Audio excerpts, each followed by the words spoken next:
मागावंच ना. मला कसं वाटतं, मला काय वाटतं, वडिलांची सेवा अहरनिशी आवडे हे एक नावडे आणि बाळ बाळ उदरामध्ये, आणि ते उदरातलं बाळ काय मागतंय.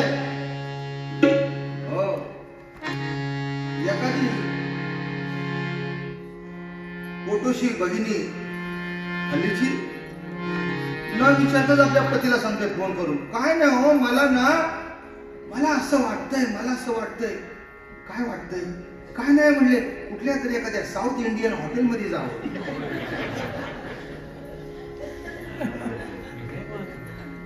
आता ते वाटतंय म्हणजे कोणाला वाटतंय? ते आतल्याला वाटतंय म्हणावं, काय ह्याला वाटतंय म्हणावं. आता जे आतल्याला वाटतंय ते इथं सुमित्रेने सांगितलं, सुमित्रा मातेने सांगितलं. आतल्याला जे वाटतंय, काय वाटतंय? वडिलांची सेवा अहर्निशी. मला दुसरं काहीच वाटत नाही, मला एकच वाटतंय, घ्यावे मज एक हेची आता. मला आता दुसरं काय नको, मला हेच द्या, मला हेच द्या. आणि म्हणून ज्यांना कुणाच्या उदरामधनं ज्यांना भगवंताचं अंश जर प्रगट होणार असेल तर त्यांनी एक लक्षात ठेवावं, किंवा ज्यांच्या घरात सुनाबाळ असतील त्यांनी लक्षात ठेवावं, किंवा ज्यांना कुणाला बरं आपल्या संबंधित कोण मंडळी असतील त्यांनी लक्षात ठेवावं, जर आपली मुलगी सून किंवा आपण स्वतः अथवा काय जर पोटामध्ये जर भगवंताचा अंश वाढत असेल तर त्या अंशाचा विचार करावा, त्या तोंडाचा विचार करू नका. मी काय सांगतोय पहा बरं. जिजाबाईनं काय डोहाळे, जिजाबाईला काय नाही म्हणले, हिंदवी स्वराज्य व्हावे ही श्रींची इच्छा. आपण म्हणतो की नाही, श्रींची इच्छा. पण तो शिवाजी कुणाच्या घरात जन्माला आला पाहिजे? आपल्या नाही. शिवाजी जन्माला पाहिजे भोसल्यांच्या घरात. तिथं भोसले आलेले. मी काय म्हणतोय, अरे शिवाजी आपल्या सगळ्यांना वाटतं आपल्या घरात जन्माला यावं. प्रत्येकाला आपल्याला असं वाटतं शिवाजी आहे, काय शिवाजी असेल हो, तो आपल्या घरात जर जन्माला आला तर त्याच्यासाठी इथं बसलेल्या प्रत्येक भगिनीनं जिजाऊ व्हायला पाहिजे. जे जिजाऊला डोळे लागले ना ते आपण पुरवून घ्यायला पाहिजे. आपल्या सुनेसाठी, आपल्या सुनेला सांगायला पाहिजे, वाच रामचरितमानस, वाच श्रीमद भागवत महापुराण, वाच भगवद्गीता, ज्ञानेश्वरी, एकनाथी भागवत वाच तुकाराम गाथा, वाच चांगल्या चांगल्या युग पुरुषांचे, स्वामी विवेकानंदांचे ग्रंथ वाच, सद्गुरू वामनराव यांचे ग्रंथ वाच. बघा इस्लाम ठेवलेले ते बरोबर. मी तुम्हाला खरं सांगतो, काय वाचावं हे मी जे हे नावं घेतोय ना हे मी स्वतः त्याचं चिंतन केलेलं आहे, मनन केलेलं आहे, म्हणून मी नावं घेतली. तुम्हाला सांगतो, उगाच आपलं काहीतरी पुतीचं पान आताच झालं ते काहीतरी मार्गशीर्ष महिना, काय वाचत्यात बाया, काय वाचत्यात. पण आपण ज्या वाचत्यात ते शेवटच्या दिवशी आणखीन 7 भगिनीला देतात, हे तू पण वाच. अरे जे वाचायला पाहिजे ते संतांनी लिहून ठेवलंय. मी तुम्हाला आवर्जून सांगेन, जर इथून पुढे तुम्हाला जर मार्गशीर्ष महिन्यात जर काही 7 जणींना वाटायचं असेल ना तर आता अयोध्येत भले 7 बायकांना हनुमान चालीसा वाटा, आणि नाही उपलब्ध झाल्या तर महाराष्ट्रात हरिपाठ आहे, त्या हरिपाठ नक्की वाटा. आमची माई दर वेळेला आम्ही जी सगळी मंडळी आहोत ना आम्ही हरिपाठ वाटतो. आता ही इथं आमची मनीषा राऊत आलेली आहे, ते आणले स्पीकरांकडे, तिनं घरनं ती म्हटली काय मी वाटायला नेऊ, कारण मार्गशीर्ष महिना होऊन गेला ना, तिच्या डोक्यात म्हणजे 7 जणींना कशाला. बघा काय विचार असतो. काय म्हणत मला काय म्हणाली महाराज तिकडे किती लोक येणार आहेत आपले, त्यात भगिनी किती येणार आहेत? भगिनी एवढं येतील काय, 100-150 लोक येतील. म्हणली मला काहीतरी वाटायचंय, ते वाटतात ना काहीतरी, ते काय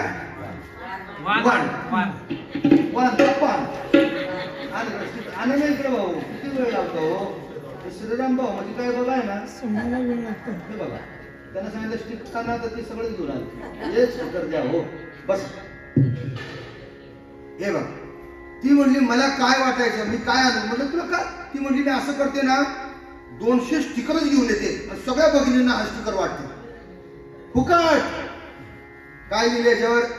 हे ईश्वरा सर्वांना चांगली बुद्धी दे, आरोग्य सर्वांना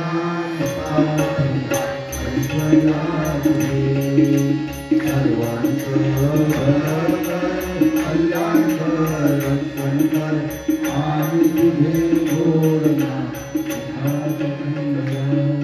हे का म्हणतोय? हे का मी सांगतोय? तर आपण काय वाटावं. आणि मी तुम्हाला खरं सांगू, हे डोळे जे जेव्हा आपण दुसऱ्याला काहीतरी देतो, आता आपल्या पोटातल्या बाळाला आपण संस्कार देत असतो, राम कथा वाचतो किंवा श्रवण करतो, भागवत वाचतो, तेव्हा ते आपण त्याला ऐकवत असतो. तुम्ही त्याच्यासाठी काही प्रमाण आहे का? त्याच्यासाठी एखादं काही दृष्टांत देता येईल का? अभिमन्यूचं काय झालं? अभिमन्यूनं काय केलं? सुभद्रेच्या उदरामध्ये अभिमन्यू असताना बरं का, चक्रव्यूह कसं तोडायचं,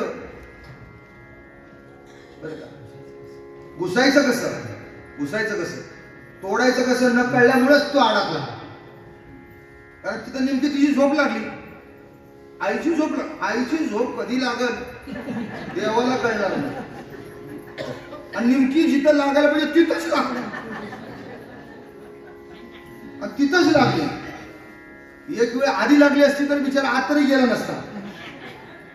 बरोबर? हे उदाहरण लक्षात घ्या. राजा परीक्षिताला काय झालं? भगवंताचा उपदेश झाला आईच्या उदरामध्ये. आणि म्हणून मला तुम्हाला इथे सांगायचंय, काय झाला, काय आली अनुभूती, काय लागले डोहाळे, वडिलांची सेवा अहर्निशी. आणि मग मात्र राजा दशरथाला ऐकताची ऐसे कांतेचे वचन, आनंदे निमग्न मन होय, घेऊनी हाती रत्नाचे भूषण, पापी वाळवणी मने नामा. रत्नाची पुरचुंडी घेतली हातामध्ये, सुभद्रेच्या मुख कमलावरून ओवाळली अशी, आणि तिच्या हातात राजानं बहाल केली. खूप आनंद झाला, खूप आनंद झाला. दशरथ राजा उठला तिथून आणि कौशल्य सदनी जाता झाला. जसा कौशल्य मातेच्या सदनामध्ये आला, काय राजाला अनुभव आला? राजाला अनुभव काय आला? कसा सदनामध्ये गेला तसा पाहताचे दृष्टी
राजा दशरथानं जेव्हा आपल्या नयनाने, आपल्या डोळ्यांनी जेव्हा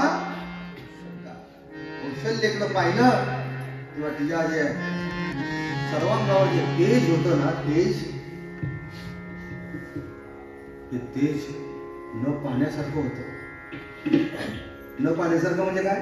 परत परत पाहावं, परत परत पाहावं, परत परत पाहावं. त्याला परमार्थात होतं न पाहण्यासारखं. पाहता पाहणे देईल सावध्या. पाहणं हे कसं असलं पाहिजे? असं देश.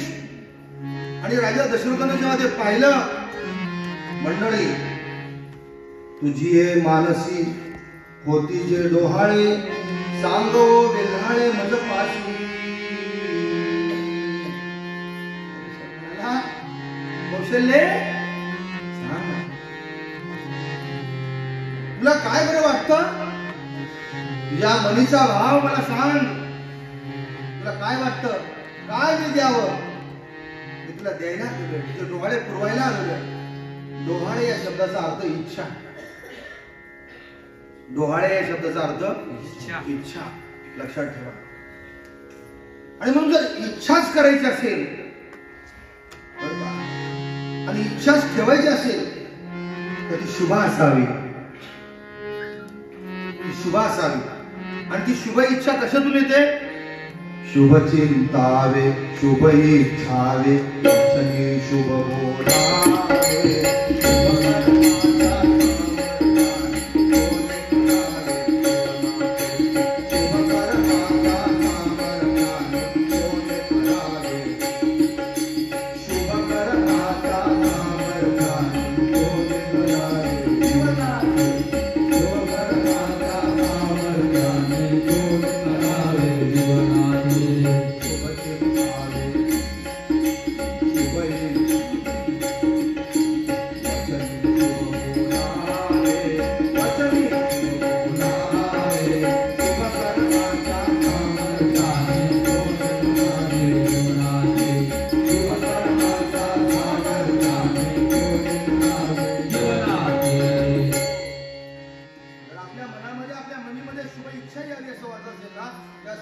चिंतन करायला पाहिजे. शुभ चिंतावे आणि मग शुभ इच्छा.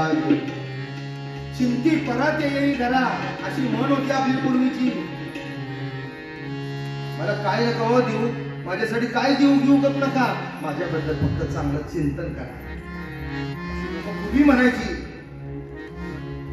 माझा मानपान करू नका, मला सन्मान देऊ नका. पूर्वी काय देणं घेणं नव्हतं. समारंभामध्ये कोणत्याही प्रकारचे समारंभ फक्त काय केलं जायचं? जे यायचे ना पाहुणे त्यांच्याबद्दल शुभचिंतन केलं जायचं. अतिशय अगत्य, अतिशय अगत्य बरं का. आपल्या समारंभामध्ये, आपल्या लग्न कार्यामध्ये जी जी मंडळी येतील ना त्यांना अगत्यानं त्यांचं आगतम स्वागतम केलं जातं. अगत्यानं बसा बसा बसा बसा. जे वऱ्हाडेकरची जे वरबाप असतात, दोन्ही वरबाप असतात, त्या समारंभामध्ये लग्न कार्यामध्ये बसत नसत. 3-3 दिवस लग्न चालायची पूर्वी. त्या 3-3 दिवसात ते बसत नसत. का नसत बसत? बसायला वेळच मिळायचा नाही. अगत्य. या या बसा बसा, या या बसा बसा. त्या वरमाया बसत नसत. त्यांच्या कमरा जायच्या. त्यांचं करून, त्यांची उठाबस करून, त्यांची उठाबस. आता काय झालंय? पहिली वरमाईच अशी बसली.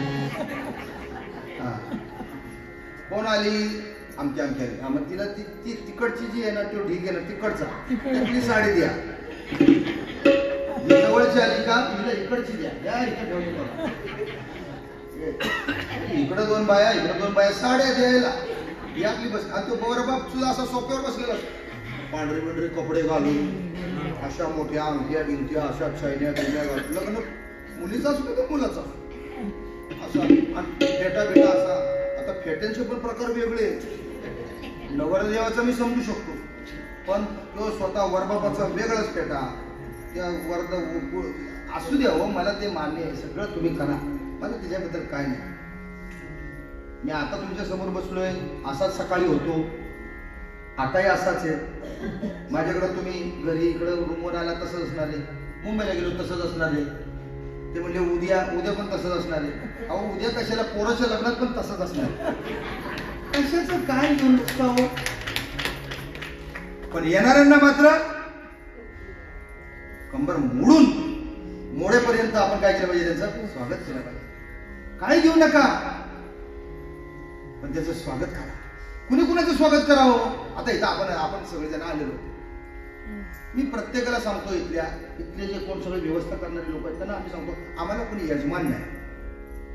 कारण कोणी यजमानच झाला नाही त्या कार्यक्रमाचा. पण त्यानं काय होतं, इथं बसलेल्या लोकांना वाटतं त्यानं काय होतं नाही, त्यानंच तर सगळं होतं. मग तो म्हणा, आता हे यजमान नाही, कोण इथं यजमान नाही, तर मग हे कार्य चाललंय कसं?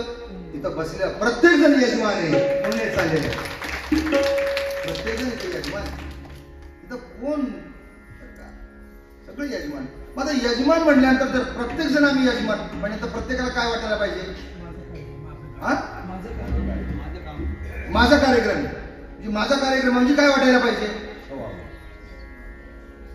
माझा कार्यक्रम आहे म्हणजे ही सगळे आलेली तू कोणाच्या कार्यक्रमाला आले? बोला ना. माझ्या आले म्हणजे सगळ्यांची मी काय केली पाहिजे? सेवा, व्यवस्था केली पाहिजे, सेवा केली पाहिजे.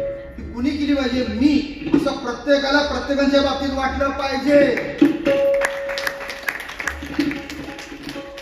टाळ्या सुद्धा वाजवतात बघा, इकडे थोड्या तिकडे थोड्या वाजली तर तिकडे थोडी एखादी.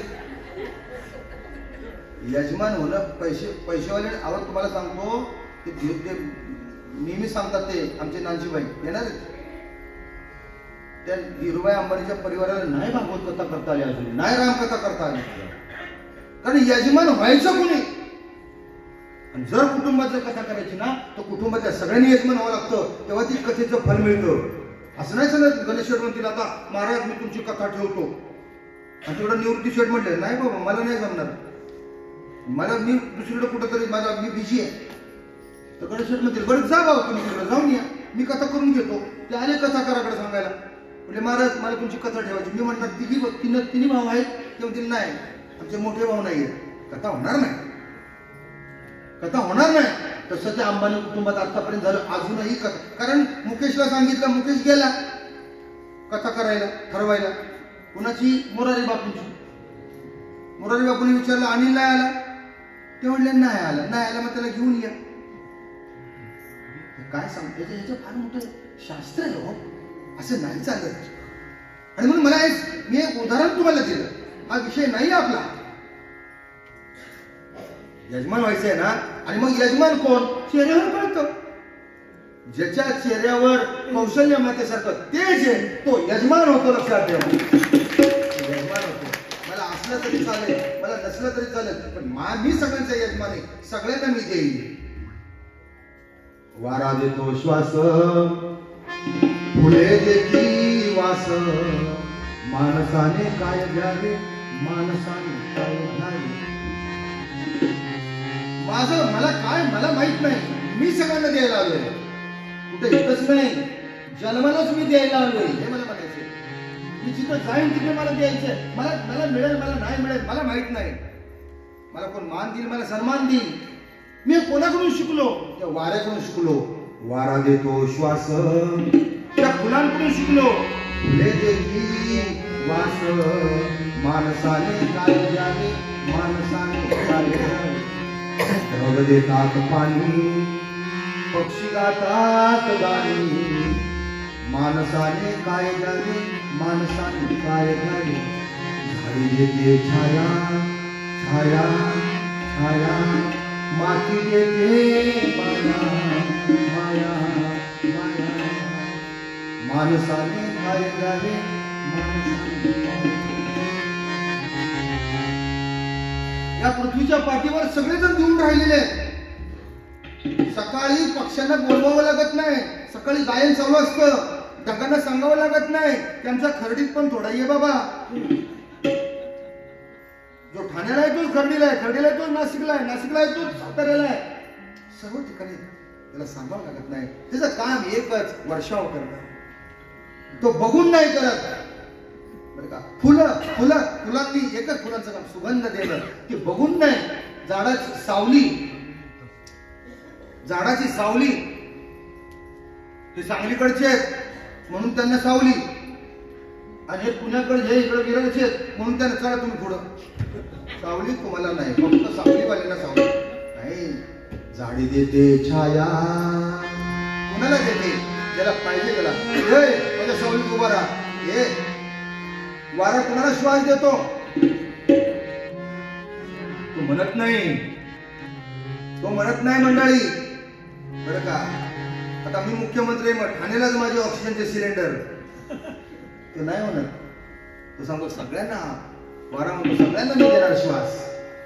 मी काय सांगतोय ह्यातनं काय शिकायचं आपल्याला रामकथेत? तेच पाहिजे ना आपल्याला. कौशल्य व्हायचं.